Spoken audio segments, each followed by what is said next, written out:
The Valarian Empire was the biggest power in the known galaxy. It covered 47 star systems. Billions of beings lived under its rule. The empire had existed for 10,000 years, and its royal family, House Stellaris, had ruled from the very beginning. Princess Yuna was the only daughter of Queen Heron. She was young, beautiful, and smart. The people of the empire loved her. She had long black hair that fell like silk, and her eyes were dark and deep like the space between stars. When she smiled, it was said that even the coldest hearts felt warm. But Yuna was not happy. She lived in the Crystal Palace on the capital world. The palace was made of materials that shone like diamonds. Servants waited on her every need. She wore clothes made from the finest fabrics in the galaxy. She ate food prepared by the best chefs from 100 worlds. Yet she felt like a prisoner. Her mother, Queen Heron, was a hard woman. She had ruled the empire for 200 years. The Valarians lived for many centuries, and the queen had seen much in her long life. She believed that duty came before everything else. Love was a weakness. Marriage was a tool for power. When Yuna turned 100 years old, which was considered young for her species, the queen decided it was time for her to marry. The Imperial Council agreed. A royal marriage would strengthen the empire. It would bring new allies and new power. The queen invited princes from across the galaxy. They came from the greatest houses and the strongest species. The Drethans sent their crown prince, a giant creature covered in golden scales who stood 3 meters tall. The Movari sent their heir, a being who could read minds and speak without words. The Corvish sent a prince from their ancient bloodline, a creature of living crystal who glowed with inner light. They were all powerful. They were all wealthy. They were all boring. Yuna met each prince in the great hall of the palace. She listened to their speeches about honor and alliance. She watched them show off their strength and their riches. She smiled and nodded and said the right things. But inside, she felt nothing. One day, a small ship arrived at the capital. It was not a royal vessel. It carried no princes or nobles. It was a simple transport ship from a distant part of the empire. On this ship was a human. Humans were new to the galaxy. They had only discovered faster-than-light travel a few centuries ago. Their planet, Earth, was small and far away. The great powers of the galaxy looked down on them. Humans were considered primitive, weak, and unimportant. The human on the ship was named Dowan. He was not tall or strong by galactic standards. He had black hair cut short and a face that was neither handsome nor ugly. He wore simple clothes. He carried no weapons. He had come to the capital to speak to the Imperial Council about refugees. Dowan worked for an organization that helped people who had lost their homes. Wars and disasters had created millions of refugees across the frontier. Nobody cared about them. The empire ignored them. But Dowan had spent years helping them survive.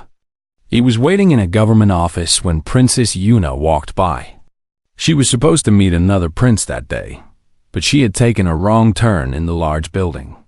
When she saw Dowan sitting alone on a bench, reading a small device, she stopped. He looked up at her. He did not know who she was. He simply smiled and said, "Hello, are you lost too?" No one had spoken to Yuna like that in her entire life. Everyone always bowed and used their titles. Everyone was afraid of her or wanted something from her. But this human just smiled at her like she was a normal person. "Yes," she said. "I think I am lost." They talked for an hour. Dowan told her about his work. He told her about the refugee camps where children had no food. He told her about families separated by war.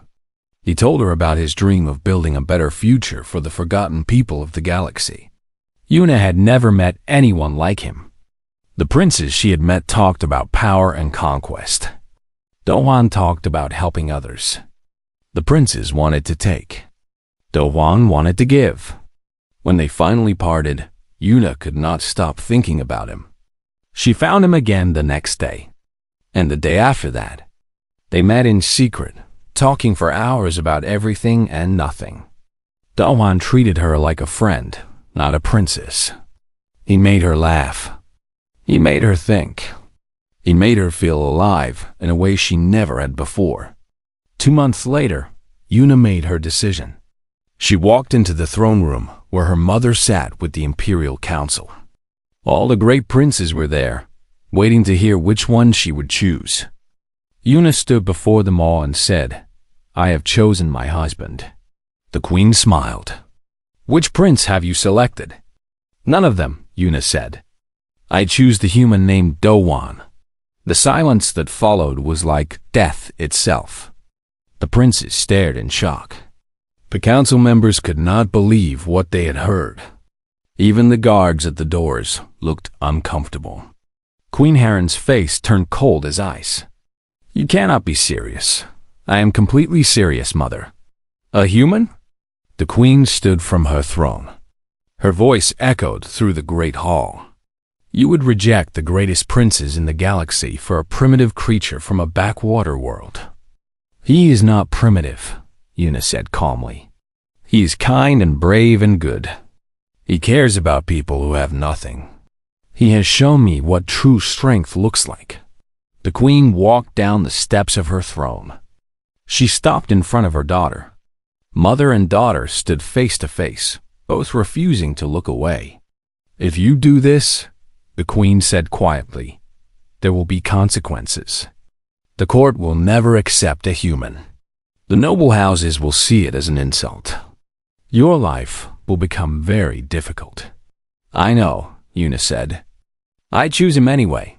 The wedding happened 1 week later. It was not held in the Crystal Palace. There was no great celebration. Only a few witnesses watched as Princess Yuna married the human Do-hwan in a small ceremony. The queen did not attend. Instead, she sent a message. Princess Yuna and her human husband were exiled from the capital. They were sent to Outpost Kira 7, a failing mining station on the edge of known space. It was the most remote and forgotten place in the Empire. "Let her live with her choice," Queen Heron told the council. "Let her see what her primitive husband is truly worth. She will come back within a year, broken and begging for forgiveness." On the transport ship heading to the frontier, Yuna held Do-hwan's hand. She had given up everything for him. Her title, her home, her family. She had chosen love over power, and now she was heading into the unknown. "Are you scared?" Do-hwan asked her. Yuna looked at him. This strange human who had changed her life with a simple smile and a kind heart. She thought about the empty luxury of the palace and the real warmth she felt when she was with him. "No," she said. "For the first time in my life, I am not scared at all." The ship jumped into faster-than-light travel, carrying them toward their new life. Behind them, the Empire continued as it always had, full of power and pride. No one imagined that the exiled princess and her human husband would ever matter again. They were very wrong. Outpost Kira 7 was dying. Yuna understood this the moment their transport ship docked at the station. Through the small window, she could see the damage. Hull plates were missing. Lights flickered on and off. Parts of the station looked completely dark. The station had been built 200 years ago around a large asteroid. It was meant to mine rare minerals from the rocks nearby. For a while, it had been successful. Thousands of workers had lived there. Ships had come and gone with valuable cargo, but the minerals had started to run out. The Empire had found better mining locations elsewhere. Slowly, the companies left. The government stopped sending supplies. The workers who could afford to leave did so. Only the poor and the desperate remained. When Yuna and Do-hwan walked through the docking area, they saw the truth of their exile. The walls were dirty. The air smelled stale and recycled. People sat against walls with empty eyes. Children in torn clothes watched them pass. There were about 1,000 people left on the station. They came from many species: Valarians, humans, and a dozen others. They had nowhere else to go. The previous administrator had abandoned the station 6 months ago. Since then, there had been no leader, no organization, no hope. People fought over food and water. The systems that kept everyone alive were breaking down one by one. Yuna had grown up in a palace where everything was perfect. She had never seen poverty like this. She had never smelled hunger and fear. For a moment, she felt completely lost. Then she looked at Dowan. Her husband was already walking toward a group of workers. He introduced himself and started asking questions. How long since the last supply ship? Which systems were most damaged? Who had skills in repair and medicine? The workers looked confused at first. They were not used to someone asking for their help. But Dawan's calm voice and friendly manner slowly won them over. Within an hour, he had gathered information from dozens of people. That night, in the small quarters they had been given, Dohan spread out notes on a table. He had made a list of all the problems and all the resources available. "We can fix this," he said. Yuna stared at him. "How? We have nothing. No money, no supplies, no support from the Empire." Dawan smiled. It was the same smile that had first caught her attention in that government office so long ago. "We have people, Yuna. 1,000 people who want to survive. That is more valuable than all the money in the galaxy." The next morning, Dawan called a meeting in the station's main hall. Almost everyone came. They were curious about the princess who had been sent into exile and the human she had married. Dohan stood before them. He was shorter than most of the aliens in the crowd. His voice was not loud, but when he spoke, everyone listened. "I know things have been bad," he said. "I know you feel abandoned. The Empire sent me and my wife here because they wanted to punish us. They thought this place was worthless. They thought you were worthless." The crowd was silent. Many nodded sadly. "They were wrong," Dohan continued. "This station can live again, but only if we work together.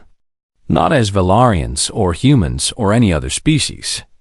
As neighbors. As family." He laid out his plan. Teams would be organized to repair critical systems. Everyone who could work would have a job.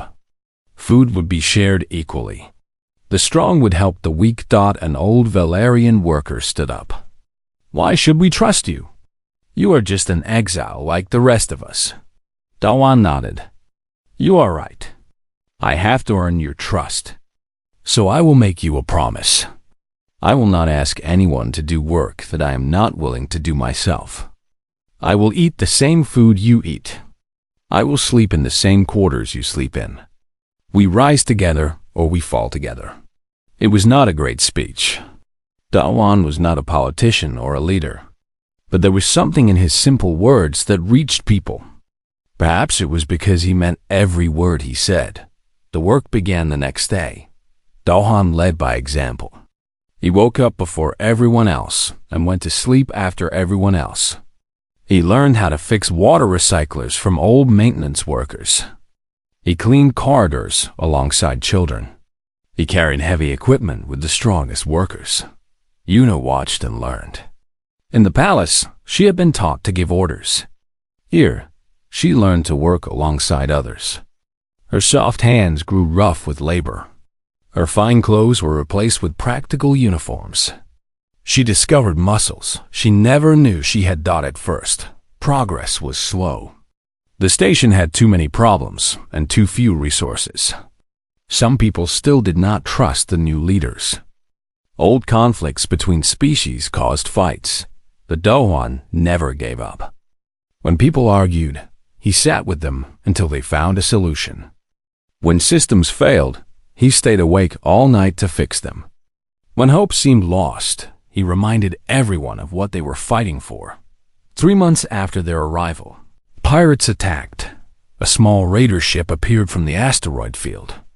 Pirates often targeted weak stations like Kira 7.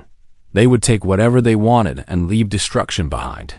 The station had no real weapons. The security systems had failed long ago. When the pirate ship demanded their surrender, many people wanted to give up. Doan refused. "We have been rebuilding this station with our own hands," he said.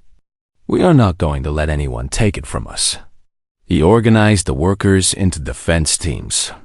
Miners who knew how to use explosive charges set traps in the docking corridors. Engineers overloaded power systems near the entry points. Everyone who could hold a tool was given a weapon. Even if it was just a heavy wrench, the pirates landed expecting easy victims. They found something very different. The battle was short but fierce. Doan led 30 civilians against 50 trained raiders. The traps killed or injured many pirates before they even reached the main areas. The defenders fought with desperate courage. They were not soldiers, but they were fighting for their home. Doan himself faced the pirate captain. The captain was a large alien with armor and advanced weapons. Doan had only a mining tool, but he fought with a fury that surprised everyone, including himself. When it was over, the pirates retreated.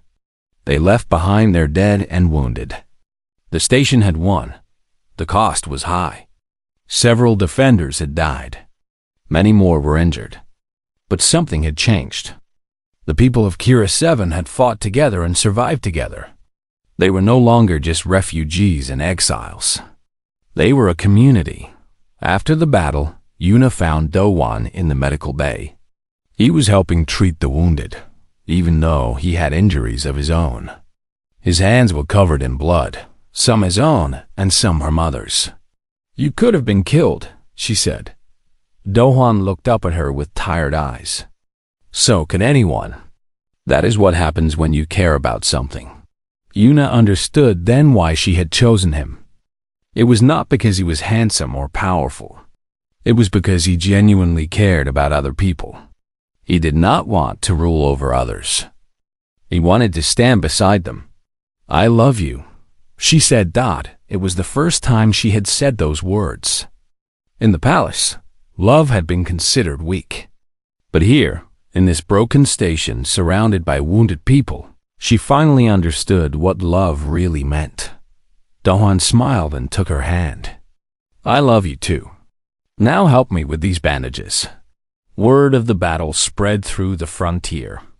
The station that fought off pirates became a legend. Ships that passed through the area started stopping to trade. Other refugees heard about the place where people actually helped each other. Within a year, the population had doubled. Within 2 years, Kira 7 had become the most stable outpost in the sector. Within 3 years, it was growing faster than anyone had expected.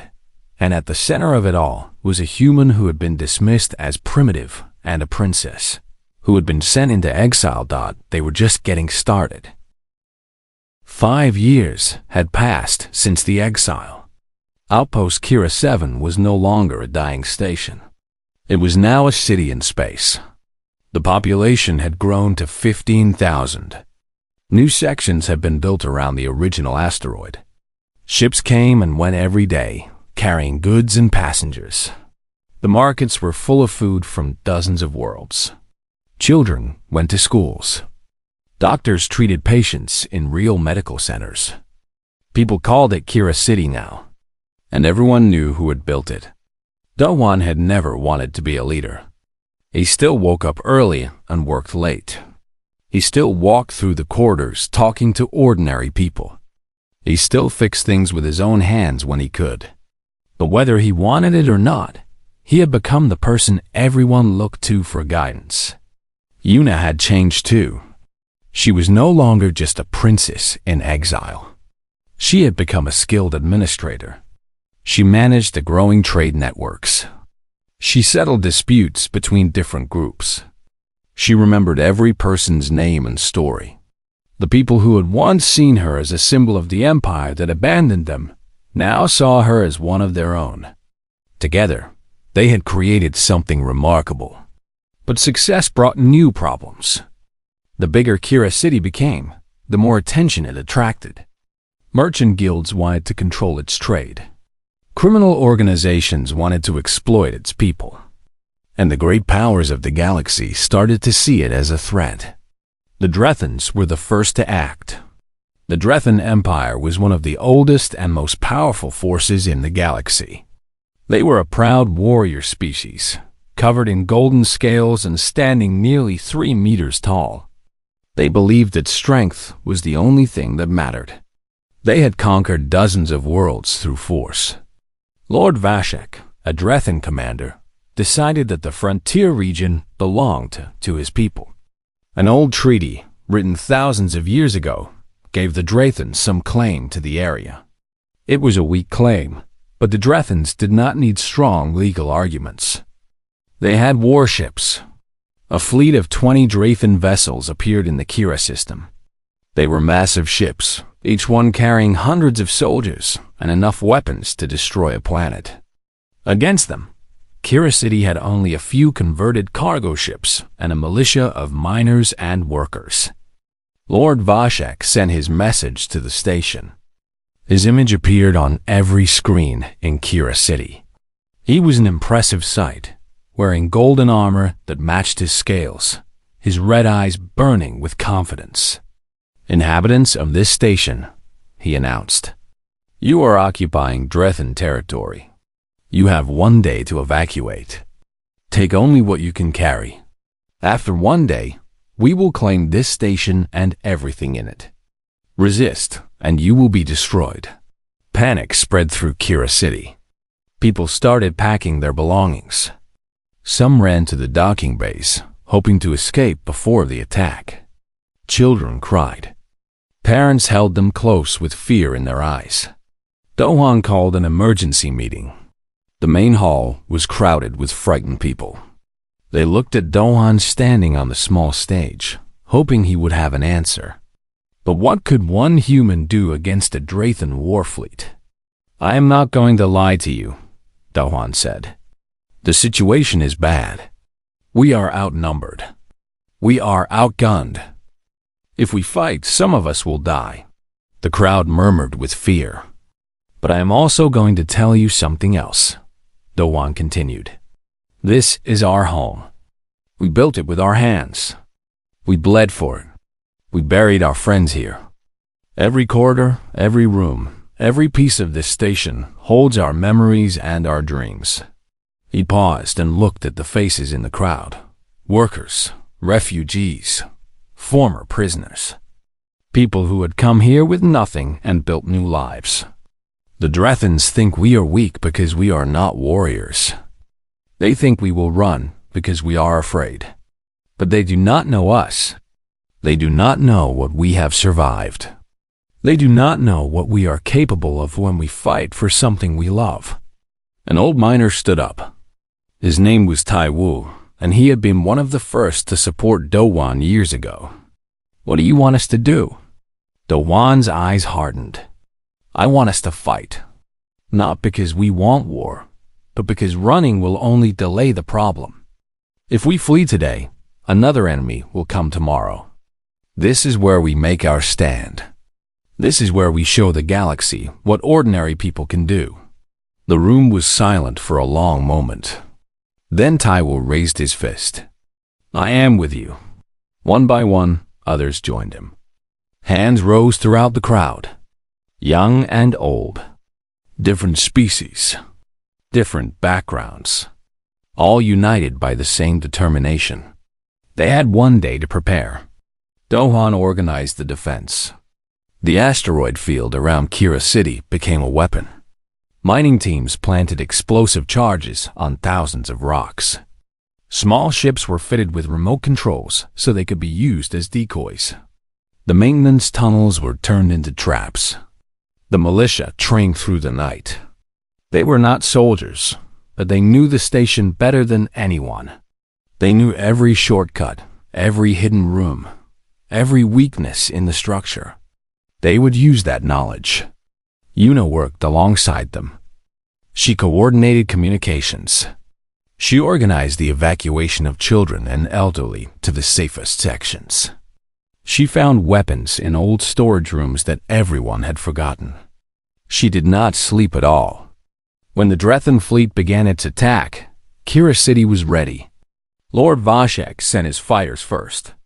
They flew into the asteroid field with confidence, expecting easy targets. Instead, they found chaos. Explosions lit up the darkness as mining charges destroyed rocks in their path. Debris filled the space around them. Ships crashed into hidden obstacles. The Drethan commander grew angry. He sent more ships. He sent landing parties. But every attack met resistance. The people of Kira City fought like cornered animals.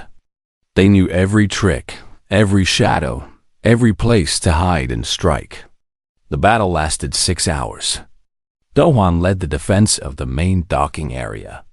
When the Drethan soldiers finally breached the outer doors, they found not frightened civilians, but determined defenders. The fighting was close and brutal. Miners used their drilling tools as weapons. Engineers turned power conduits into traps. Dohan faced 3 Drethan warriors at once. They were bigger than him. They were stronger than him. They had better weapons. But he fought with something they did not understand. He fought with the desperate courage of someone protecting their family. He killed 2 of them before the 3rd knocked him down. The Drethan raised his blade for the final blow. Then Yuna appeared behind the warrior. She drove a metal pipe through a gap in his armor. The Drethan fell. "I told you to stay in the command center," Dohan said, gasping for breath. "I do not take orders from you," Yuna replied, helping him stand. "I am a princess." Despite everything, Dohan laughed. The turning point came when a team of volunteers boarded Lord Vashek's flagship. It was a suicide mission. Everyone knew they would probably not survive. But 20 people volunteered anyway. They used a small mining pod to approach the massive warship. The Drethans did not notice them among the debris. They attached the pod to an airlock and cut their way inside. What followed was close combat in the corridors of the flagship. The volunteers were outmatched, but they had surprise on their side. They fought their way to the bridge. When they burst through the doors, Lord Vashek himself was there. He drew his ceremonial sword, ready to fight. But the volunteers did not want to kill him. They wanted something better. They captured him. Word spread instantly through the Drethan fleet. Their commander was a prisoner. The station they had expected to destroy in hours had turned the battle against them. Their losses were mounting. The Drethan's second-in-command made a decision. He ordered a retreat. Kira City had won. The cost was terrible. 137 defenders had died. Many more were wounded. Parts of the station were damaged beyond repair. But they had stood against one of the great powers of the galaxy and survived. Lord Vashek was released after signing a treaty. He acknowledged Kira City's independence. He promised that the Drethans would never threaten them again. When asked about the battle later, he said only one thing: "Do not fight humans when they are defending their home. They do not know how to surrender." News of the battle spread across the galaxy. The station that refused to die became famous. People in distant systems told stories about the human who had led miners against warriors. Songs were written about the defenders of Kira, and in the Valarian Empire, Queen Heron heard the news. She said nothing, but those who knew her saw something flicker in her eyes. It might have been surprise. It might have been curiosity. Or it might have been the first small crack in her pride. 10 years had passed since Princess Yuna married a human and was sent into exile. In that time, the galaxy had changed in ways no one had expected. Kira City was now the heart of a trade network that covered 30 star systems. Ships from every corner of the frontier stopped there. Merchants, travelers, refugees, and adventurers all passed through its busy corridors. The population had grown to over 200,000, but more important than the numbers was what Kira City represented. It was a place where species that had been enemies worked side by side. It was a place where the weak were protected and the poor had a chance. It was proof that a better way was possible. Dowan had become known as the Human of Kira. People told stories about him in bars and markets across the frontier. Some of the stories were true. Some were exaggerated. A few were completely made up. But they all agreed on one thing. This simple human had built something remarkable. Yuna was called the Frontier Princess now. She had earned respect not through her royal blood, but through her actions. She had fought alongside workers. She had held dying soldiers in her arms. She had given away her royal jewels to buy medicine for sick children. The people of the frontier loved her. Together, they had created a small empire of their own. Not an empire of conquest, but an empire of cooperation. 30 systems had joined their alliance voluntarily. They shared resources, defended each other, and solved problems together. The great powers of the galaxy had learned to respect Kira City. After the Drethan defeat, no one wanted to test its defenses again. But while the frontier prospered, the Valarian Empire faced disaster. Queen Harin sat on her throne in the Crystal Palace, listening to reports that grew worse every day. The Corvish Confederacy had united 3 major powers against the Empire. Their combined fleet was larger than anything the Valarians had faced in centuries. The war had begun 2 years ago with small border conflicts. Now it was spreading like fire. Valarian colonies were falling one by one. The Imperial fleet was losing battles. Refugees were flooding toward the core worlds. The military advisors spoke in grave voices. Admiral Sako presented the latest projections. If nothing changed, the empire would fall within 8 years. The royal family would be executed. The great culture of the Valarians would be destroyed. "We need allies," the admiral said. "We need resources. We need new strategies. Our traditional methods are failing." Queen Harin had ruled for over 200 years. She had faced many crises, but she had never felt as helpless as she did now. The empire she had dedicated her life to was dying, and she did not know how to save it. Her chief advisor, an old Valarian named Junsu, stepped forward. "Your Majesty, there is one possibility we have not considered." "Speak," the Queen commanded. "The Frontier Alliance led by Kira City. They have resources we need. They have trade connections we lack. And they have something else." Junsu paused. "They have a leader who has never lost a battle." The room went silent. Everyone knew who he was talking about. The human. The primitive creature the princess had married. "You want me to ask help from the man I exiled?" The Queen said coldly. "I want you to save the Empire, Your Majesty, whatever that requires." Queen Harin sat in silence for a long time. Pride fought against necessity in her mind. She had spent 10 years hoping her daughter would return, broken and apologetic. Instead, Yuna had thrived. She had proven the Queen wrong in every way. To ask for Dowan's help would be to admit her mistake. It would be to acknowledge that the human she had dismissed as worthless was actually valuable. It would be the hardest thing she had ever done, but the alternative was watching her empire burn. "Send a message to Kira City," the Queen finally said.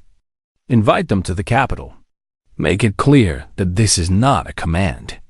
It is a request." The message reached Kira City 3 days later. Yuna read it in her office, surrounded by reports and communication devices. Her face showed no emotion as she studied her mother's words. Dowan found her there an hour later. She handed him the message without speaking. He read it slowly, then looked at his wife. "What do you want to do?" "I do not know," Yuna admitted. "She exiled us. She called you primitive. She refused to attend our wedding. She hoped we would fail. Yes, she did all of that. Now she needs our help. After everything she did, she expects us to just come running when she calls. Doan sat down across from her. His hair had gray in it now, and lines had formed around his eyes. 10 years of leadership had aged him, but his eyes were still kind. Your people are dying, he said softly. Not your mother. Not the nobles who looked down on us. Ordinary Valerians who had nothing to do with our exile.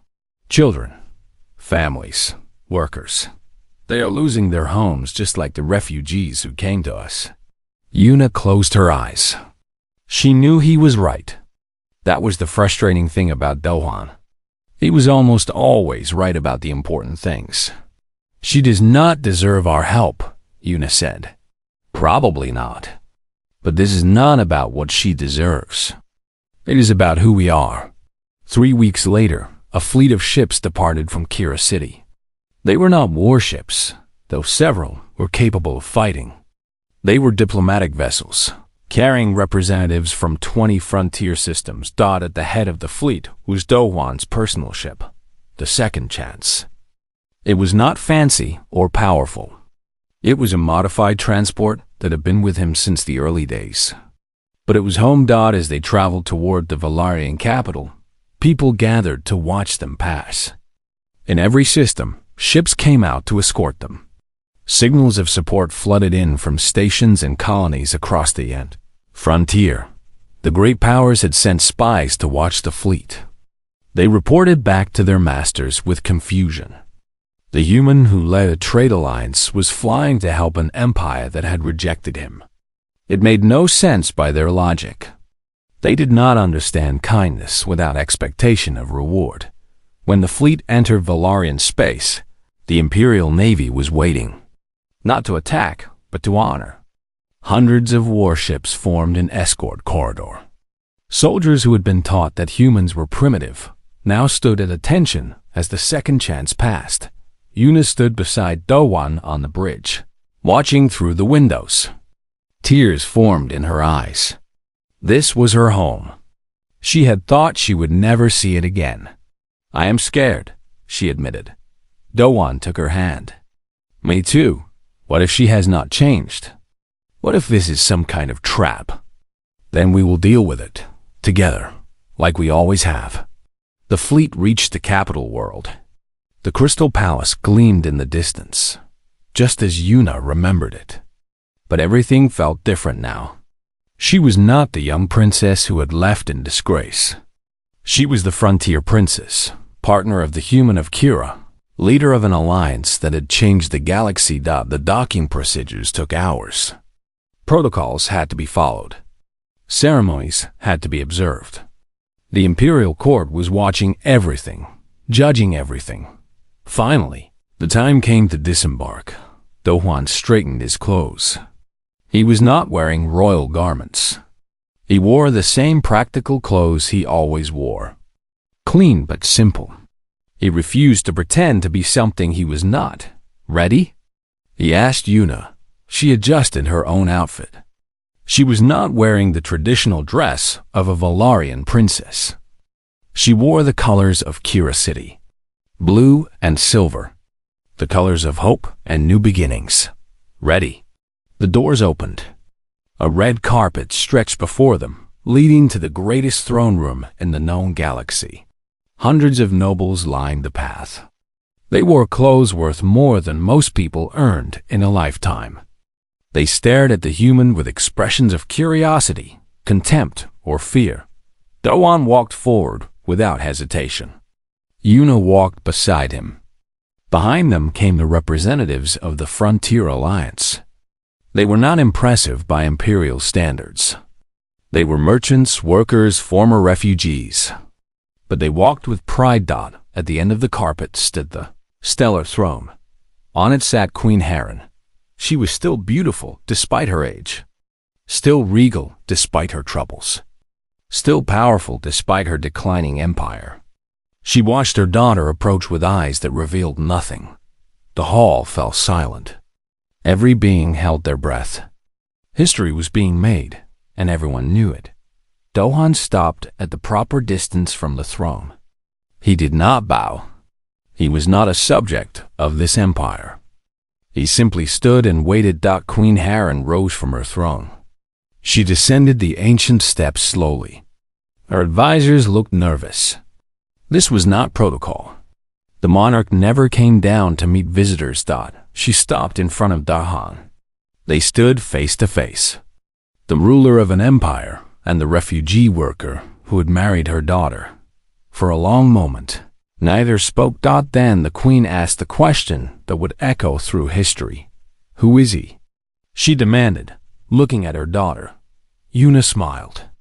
It was not the diplomatic smile she had learned in childhood. It was the real smile that Dahuan had taught her was worth more than any mask. The husband I married, she answered. 4 simple words. But they contained everything. Pride, love, defiance, truth. The court waited to see what would happen next. The throne room of the Valerian Empire had stood for 10,000 years. Its crystal spires reached toward an artificial sky that showed the stars beyond. Its floors were made from compressed matter of ancient suns. Every inch of it was designed to show power and glory. But in that moment, nothing mattered except 3 people standing before each other. Queen Heron looked at her daughter. 10 years had changed Yuna. The soft princess was gone. In her place stood a woman who had survived hardship, fought battles, and built something from nothing. There was strength in her eyes that had not been there before. Then the queen looked at the human. Dohan was not what she had expected. The reports had described him as a legendary figure. The human of Kira, the leader who had defeated the Drethans, the builder of empires. She had expected someone impressive, someone who matched those stories. Instead, she saw a simple man. His clothes were plain. His body showed the signs of hard work and age. His hands were rough, not soft like the nobles around them. There was nothing physically remarkable about him at all, but his eyes were different. They were calm and steady. They held no fear, no anger, no desperation for approval. He looked at her as if she was just another person, not the most powerful being in 47 star systems. No one had looked at her like that in 200 years. You answered my summons, the queen said finally. I was not sure you would come. Your people are dying, Dohan replied. His voice was quiet but clear. That matters more than old wounds. The nobles whispered among themselves. Such direct speech to the queen was unheard of. Protocol demanded flowery language and formal titles. This human spoke as if he was talking to an equal. Queen Heron felt a flash of anger. Then she forced herself to consider his words. He had come. He could have refused. He could have let the empire burn as revenge for what she had done to him and Yuna. Instead, he was here, offering help. The empire requires your assistance, she said. What do you want in return? This was the moment the court had been waiting for. Everyone expected the human to demand wealth.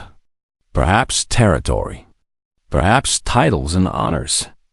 That was how the galaxy worked. Power was traded for power.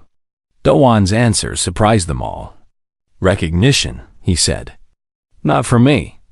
For everyone the empire has ignored. Every species you called primitive. Every colony you abandoned. Every refugee you turned away. They are worth as much as your greatest nobles. Their lives matter as much as anyone's in this room. The court exploded with noise. Noble houses shouted their protests. Ancient families called it an insult to their honor. Lords and ladies who had never worked a day in their lives screamed that they would not be compared to common workers. Queen Heron raised her hand. Silence fell immediately. You asked me to change everything the empire has been built on, she said. I ask you to survive, Dohuan replied. The Kovesh and their allies are not attacking because they hate Valerians. They are attacking because they see an empire that has made too many enemies. Worlds that were ignored now want revenge. Species that were dismissed now want justice. You cannot win this war with only the power of the noble houses. You need the people you have treated as worthless. And if I refuse? Dohan shrugged. Then we will return to the frontier. We will protect our own people. And we will watch the empire fall. I do not want that. Yuna does not want that. But we will not help you rebuild the same system that caused this problem. For a long moment, Queen Heron stood in silence. Her advisors waited for her to reject the demand. The nobles expected her to defend their privileges. 200 years of tradition demanded that she refuse. But 200 years of tradition had led to this moment. An empire on the edge of destruction. Enemies at the gates. And the only person who could help was a human she had tried to destroy. Queen Heron thought about her daughter. She thought about the reports she had received over the years. The station that should have died. The battle that should have been lost. The alliance that should have been impossible. All of it built by this simple human and the princess who had chosen him. Maybe she had been wrong. It was a hard thought. Queens were not supposed to be wrong. Rulers were not supposed to admit mistakes. Pride was the foundation of power. But pride would not stop the Corvesh fleets. Pride would not save her people. Pride had already cost her a daughter. Very well, Queen Heron said. The court gasped. The empire will recognize the value of all its people. Reforms will begin immediately. Every species will have equal standing under the law. Every colony will receive proper support. Every voice will be heard. She looked at Dohan with something that might have been respect. In return, I ask for your help in winning this war. Not as a subject, but as an ally. Your tactics. Your networks. Your people's courage. Will you give them? Dohan glanced at Yuna. She nodded slightly. We will, he said. The war against the Corvesh Confederacy lasted 7 years. It was the hardest conflict the galaxy had ever seen. Billions of lives were at risk. Dozens of worlds hung in the balance. There were moments when everything seemed lost, when the enemy's victory appeared certain. But the reformed empire held. Dohan brought tactics that the Corvesh had never seen. Human tactics, born from a species that had always fought against greater odds. He taught Valarian admirals to think differently. He showed them that winning was not about having more ships, but about using what you had more wisely.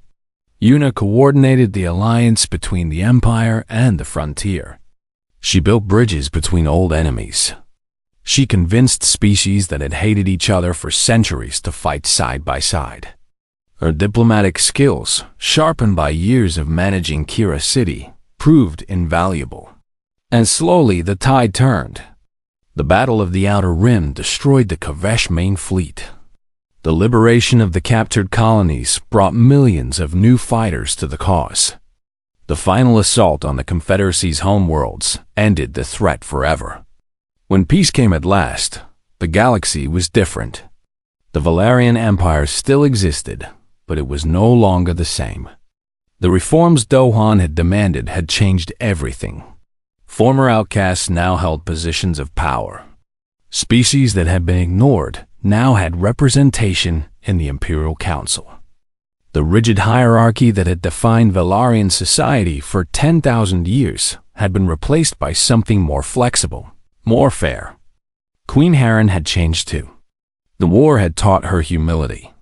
She had seen nobles flee while common workers fought to the death. She had seen ancient houses betray the empire while former refugees gave everything to save it. She could no longer pretend that blood and birth were what mattered most. On the day peace was declared, she invited Yuna and Dohan to the Crystal Palace. They came without ceremony, walking through the same corridors they had walked years ago. The nobles who had once looked at them with contempt now bowed with genuine respect. The guards who had once dismissed them as exiles now saluted with pride. The queen met them in a private garden, away from the courts and the politics. She was old now, even by Valarian standards. The war had aged her, but her eyes were clearer than they had been in years. "You saved us," she said simply. "The Empire would have fallen without you." Dowan shook his head. "The people of the Empire saved themselves. We just showed them it was possible." Queen Heron looked at her daughter. Una stood beside her husband, their hands intertwined. They had grown old together. They had fought together. They had built something that would outlast any empire. "I was wrong about you," the queen said to Dowan. "I called you primitive. I thought you were beneath my daughter. I wanted you to fail so I could prove my judgment was correct." "I know," Dowan said. "I am sorry." These were words Queen Heron had never spoken in 200 years of rule.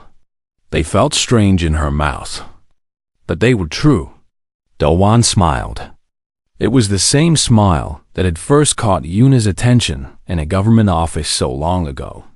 Warm and kind, and without any hidden meaning.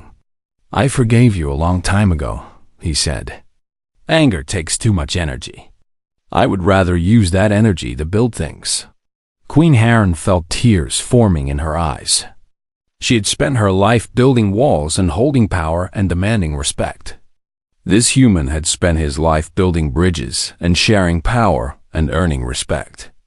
And in the end, his way had proven stronger. "What will you do now?" she asked. Una answered, "Go home. Kira City needs us. The frontier needs us. There is still so much work to do. Will you visit?" "Yes," Una said. She stepped forward and embraced her mother. It was the first time they had touched in 10 years. "We will visit. You are still my mother. I still love you. Even when I was angry, even when I was hurt, I never stopped loving you." Queen Heron held her daughter and cried. Not the controlled tears of a ruler, but the real tears of a mother who had almost lost everything that mattered. When they parted, she looked at Dowan one last time. "Take care of her," she said. "Always," he promised. Years later, when historians wrote about this era, they struggled to explain what had happened. How had a dying station become an empire? How had a rejected human become a legend? How had an exiled princess become the bridge between worlds? Some said it was luck. Some said it was destiny.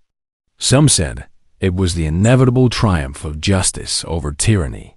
But those who had been there knew the truth. It was simpler than any of those explanations. It was love.